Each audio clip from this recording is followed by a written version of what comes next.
I've mentioned before that there are villains that I think really have a good display, even if they're only in one arc.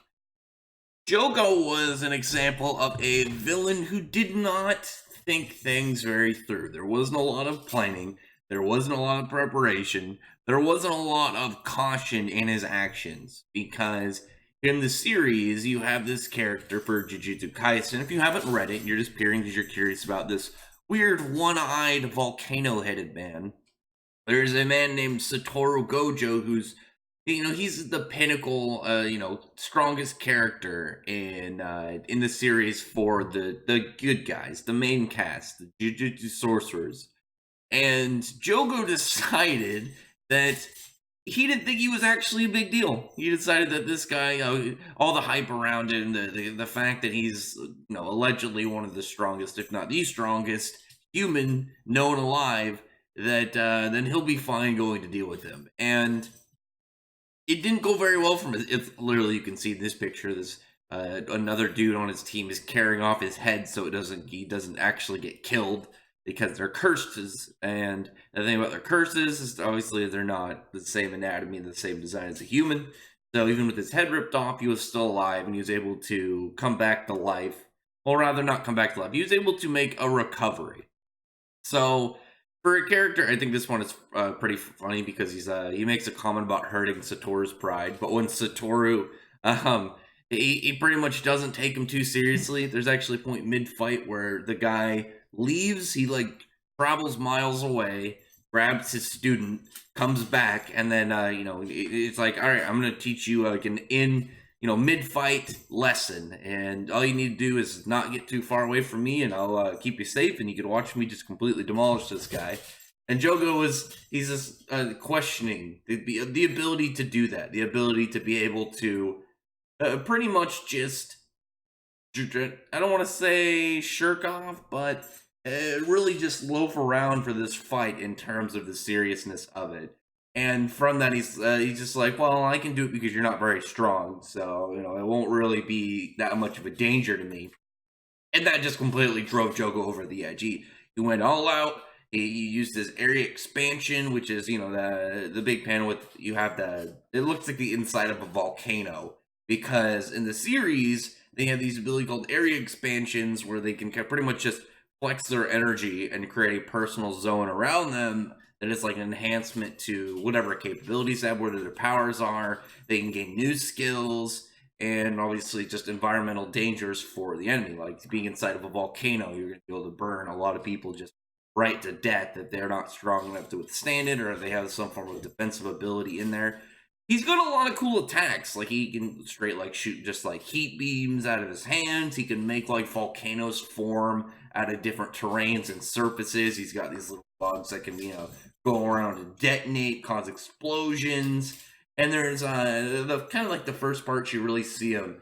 There's a cafe that one of the villains, this guy Geto Suguru, he's like in there, and this waiter guy is just like, I feel like if I go over there, I'm going to die. So he quits on the spot and just leaves. Like it's such a strong feeling in his body of death being certain within that zone that he just says, "Screw this, I'm done. I don't want to go here. I'll get a new job." And then one of the other guys who doesn't feel it, probably doesn't have like a little bit of innate cursed energy in order to perceive this, walks over there, and he just complete skin burnt off, and everybody in the restaurant ends up dying because Jogo is, as I said, a cursed spirit. He does not like humans. He does not care about their life at all, and killing them is nothing to him. And from them, that just kind of like showed his ruthlessness at the start. But unfortunately for him, like the level of arrogance that he gave off, clearly only hunting weaker humans, is what ended up screwing him over in the first place. Because when he actually was faced with somebody much more powerful than him, one, he wasn't really able to accept it. He wasn't able to get into that spot of being like, maybe this was a bad idea, maybe I should pull back, maybe this is going to be too much for me. And because of his inability to really assess the situation, he got humiliated. He didn't just lose. He got completely humiliated, and just made to look the fool because there's an unfortunate case when you have some villains like this, when you can have some cool villains who are, they're that kind of battle hungry. I don't know what it is. The Japanese don't seem to be as nice to those characters. A lot of the series that I enjoy, I know you notice how much the characters who are just like, man, I really want to go fight these characters, these good guys, and go get to slaughter and do all these crazy things. Like, they're not just like, oh, we have the large scale goal. We also just love fighting. It's just the thrill of battle to us, the action, the complete mayhem. They don't get a lot of love. I think they like to use them a lot of the time as just, oh yeah, easy throwaway characters, because they're gonna rush into a situation that isn't good for them. Because unlike the good guy characters who end up kind of rushing into battle, they don't have the same level of backup for, hey, you're doing something stupid, well, let me help you to make sure you don't die. The villains aren't going to care about that as much. Luckily, these ones were able to show up and help him near the point where he was just ahead, and from that they were able to keep this guy alive. So it's going to be very intriguing to see where he's like when he comes back.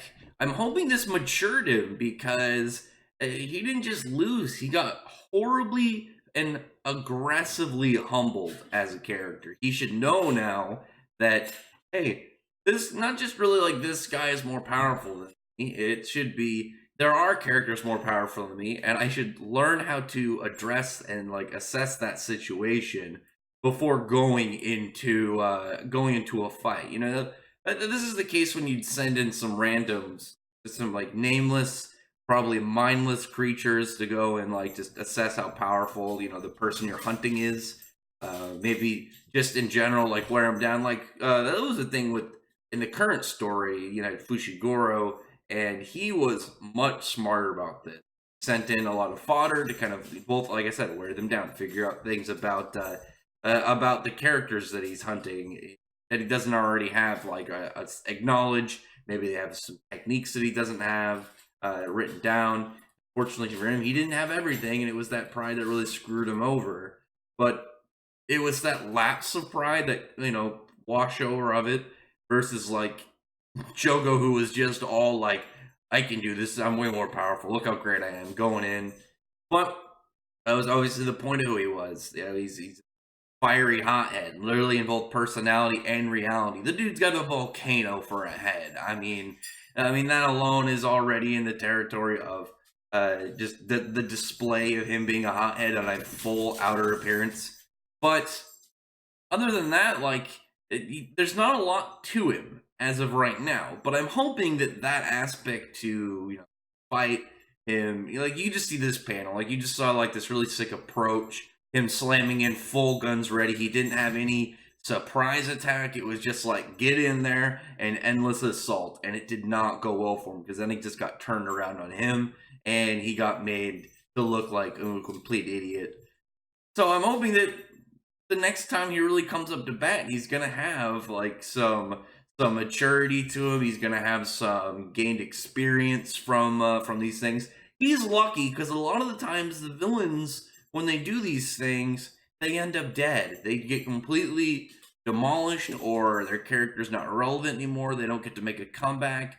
In some cases, they're switched over to the good side, which, again, a villain who was not just beaten, not just defeated by one of the good side characters, completely demolished by the top and most powerful member of the main cast, and he lived to pretty much set up another fight. So whenever he comes into this next time, it'll be really cool to see where he can reflect off of the first battle and adjust himself accordingly. Other than that, comment below. This will be a shorter one, just because it's more about the unfortunate side of him, but the luck he gets for actually living, thanks to the greatness of that boy Hanami. But I really appreciated to hear what you guys had to say. If you've read Jujutsu Kaisen, interested in the series, if you haven't, and what you thought about this character, either from reading the series or from just this review. Other than that, I appreciate everyone if they would thumbs up the video, from the like button, subscribe button, and check out my other videos. From that, I appreciate everyone who's already subscribed, and I thank y'all for listening. Bye.